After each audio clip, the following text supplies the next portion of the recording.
আজকে আমি তোমাদের সাথে এক অত্যন্ত মর্মান্তিক ও দুর্বিষহ ঘটনা নিয়ে আলোচনা করতে এসেছি, যেটা ঘটেছে ভারতের মানে আমাদের দেশের ঝাড়খণ্ড রাজ্যে 28শে আগস্ট 2024, এই মাত্র কিছুদিন আগে।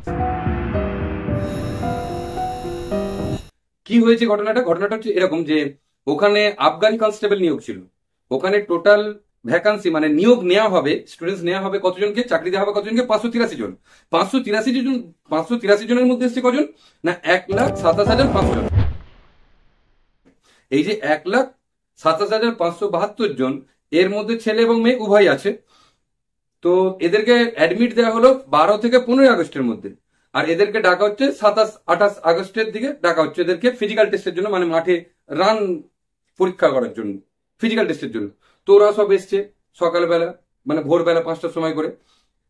তো ওদের যে দৌড়টা ছিল সকাল 7টায় শুরু হওয়ার কথা ছিল, কিন্তু প্রশাসনিক কিছু কারণে বা গাফিলতির কারণে ওটাকে টেনে নিয়ে যাওয়া হয়েছে ওই বেলা 11টা থেকে। এবারে তোমরা বুঝতে পারছো, যেখানে সকাল 7টায় শুরু হবার কথা সেখানে শুরু হচ্ছে রানটা কটায় না, বেলা 11টায়। তাহলে এই ভাদ্র মাস কি যে তীক্ষ্ণ গরম, এই গরমেতে এবারে ওই বেলাতে ছেলেগুলোকে দৌড় করানো হচ্ছে। আচ্ছা, ছেলেগুলোর দৌড় কতটুকু হবে না, 1 ঘন্টা মানে 60 মিনিটে দৌড়াতে হবে 10 কিলোমিটার, আর 40 মিনিটে মেয়েদেরকে দৌড়াতে হবে 5 কিলোমিটার। এটা হচ্ছে ওদের রুলস এর মধ্যে আছে।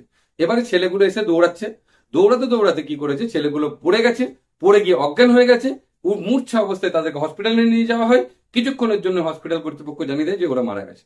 তাহলে একসঙ্গে 12টা ছেলে যে এইভাবে মারা গেল, এর জন্য দায়ীটা কে? এর জন্য কি দায়ী নাকি প্রশাসনিক গাফিলতি দায়ী? যে যেটা 7টায় শুরু হবার কথা সেটা 11টায়।